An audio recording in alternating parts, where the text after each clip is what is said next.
नमस्कार। GS prime के daily current affairs में आपका स्वागत है। चलिए शुरू करते हैं आज का सेशन।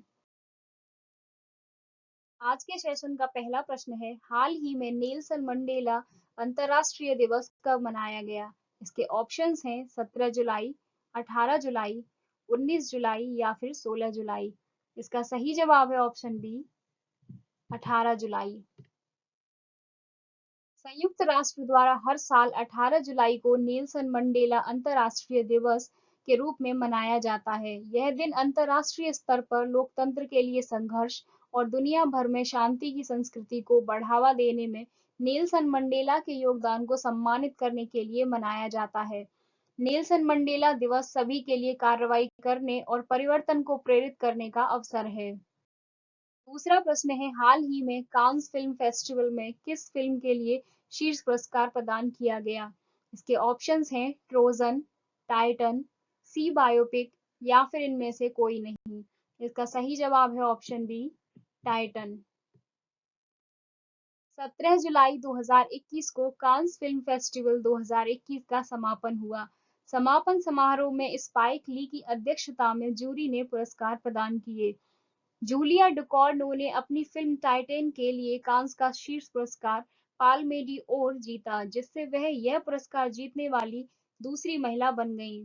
1993 में पहला पुरस्कार जेन कैम्पियन ने जीता था।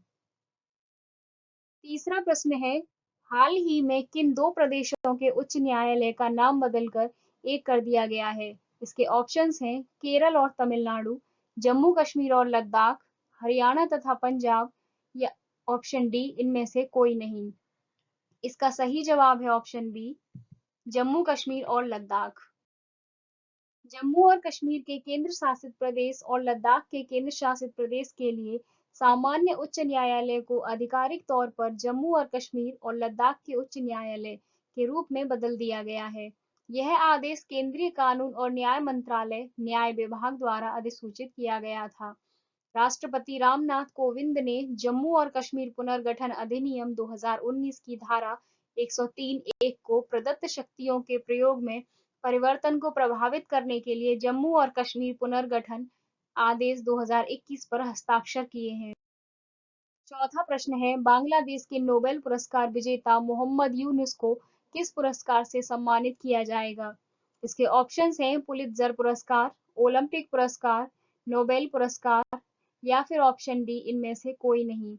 इसका सही जवाब है ऑप्शन बी, ओलंपिक पुरस्कार। बांग्लादेशी नोबेल शांति पुरस्कार विजेता मोहम्मद यूनुस टोक्यो खेलों में ओलंपिक लॉरेल प्राप्त करेंगे। उन्हें दूसरी बार ट्रॉफी से सम्मानित किया जाएगा। यूनुस, जिनके अग्रणी सूक्ष्म ऋणदाता को दुनिया भर में गरीबी काटने के लिए सम्मानित किया गया है, को विकास के लिए खेल में उनके व्यापक कार्य के लिए सम्मानित किया जाएगा। 81 वर्षीय अर्थशास्त्री से ग्लोब ट्रॉटिंग सेलिब्रिटी स्पीकर ने 2006 में नोबेल जीता था। उन्हें यह पुरस्कार 23 जुलाई को टोक्यो 2020 के उद्घाटन समारोह में दिया जाएगा। पांचवा प्रश्न है, हाल ही में किस कंपनी ने भारत में अपना दूसरा क्लाउड रीजन लॉन्च किया है? इसके ऑप्शंस हैं माइक्रोसॉफ्ट, गूगल, फेसबुक या फिर ट्विटर। इसका सही जवाब है option B, Google. Google Cloud ने भारत और पूरे एशिया प्रशांत क्षेत्र में ग्राहकों और सार्वजनिक क्षेत्र के लिए दिल्ली एनसीआर में अपना नया क्लाउड क्षेत्र लॉन्च करने की घोषणा की है। नए क्षेत्र के साथ देश में काम करने वाले ग्राहकों को कम विलंबता और उनके क्लाउड आधारित वर्कलोड और डेटा के उच्च प्रदर्शन से लाभ होगा। यह नया गूगल क्लाउड क्षेत्र मुंबई के बाद भारत में दूसरा और एशिया प्रशांत में 10वां है। दूसरे क्लाउड क्षेत्र के रूप में ग्राहकों को डेटा संप्रभुता बनाए रखते हुए बेहतर व्यापार निरंतरता योजना से लाभान्वित होने की उम्मीद है। पूरी दुनिया में 26 गूगल क्लाउड क्षेत्र मौजूद हैं। छठवां प्रश्न है, भारत के किस राज्य में भिक्षु फल अभ्यास शुरू किया? इसके ऑप्शंस हैं जम्मू कश्मीर, हिमाचल प्रदेश, नागालैंड या फिर मिजोरम। इसका सही जवाब है ऑप्शन बी, हिमाचल प्रदेश।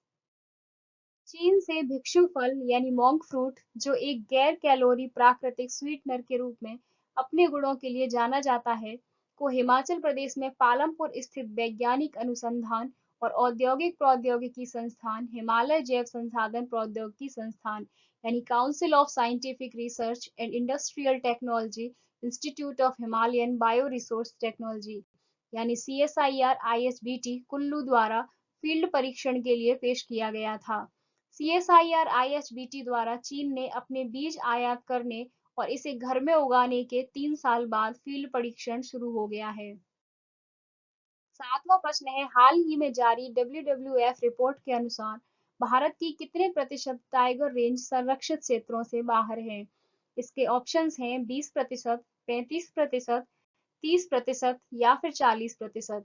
इसका सही जवाब है ऑप्शन बी, 35%। WWF यूनेप की एक रिपोर्ट के अनुसार भारत की 35% बाघ श्रृंखलाएं संरक्षित क्षेत्रों से बाहर हैं और मानव पशु संघर्ष यानी ह्यूमन एनिमल कॉन्फ्लिक्ट दुनिया की 75% से अधिक जंगली बिल्ली की प्रजातियों को प्रभावित करता है। रिपोर्ट सभी के लिए भविष्य मानव वन्यजीव सह अस्तित्व के लिए एक आवश्यकता ने बढ़ती मानव वन्यजीव लड़ाई की जांच की और पाया कि समुद्री और स्थलीय संरक्षित क्षेत्र विश्व स्तर पर केवल 9.67% का आवरण है। 8वां प्रश्न है, हाल ही में किस IIT ने NB ड्राइवर नामक AI एल्गोरिदम विकसित किया है? इसके ऑप्शंस हैं IIT Mumbai, IIT Madras, IIT Kanpur या फिर IIT इंदौर। इसका सही जवाब है ऑप्शन बी, IIT मद्रास। भारतीय प्रौद्योगिकी संस्थान IIT मद्रास के शोधकर्ताओं ने कोशिकाओं में कैंसर पैदा करने वाले परिवर्तनों की पहचान करने के लिए NB ड्राइवर नामक एक आर्टिफिशियल इंटेलिजेंस आधारित गणितीय मॉडल विकसित किया है। एल्गोरिदम कैंसर की प्रगति के लिए जिम्मेदार आनुवंशिक परिवर्तनों को इंगित करने के लिए DNA संरचना का लाभ उठाने की एक अपेक्षाकृत अस्पष्टीकृत तकनीक का उपयोग करता है, जिसमें वर्तमान पद्धतियों का उपयोग करना मुश्किल है। इन परिवर्तनों के अंतर्निहित तंत्र को समझने से रोगी के लिए सटीक ऑन्कोलॉजी नामक दृष्टिकोण में सबसे उपयुक्त उपचार रणनीति की पहचान करने में मदद मिलेगी। 9वां प्रश्न है, हाल ही में जारी पुस्तक द इंडिया स्टोरी के लेखक कौन हैं? इसके ऑप्शंस हैं TN शेषन, बिमल जालान, रघुराम राजन या फिर मनमोहन सिंह। इसका सही जवाब है ऑप्शन बी, बिमल जालान।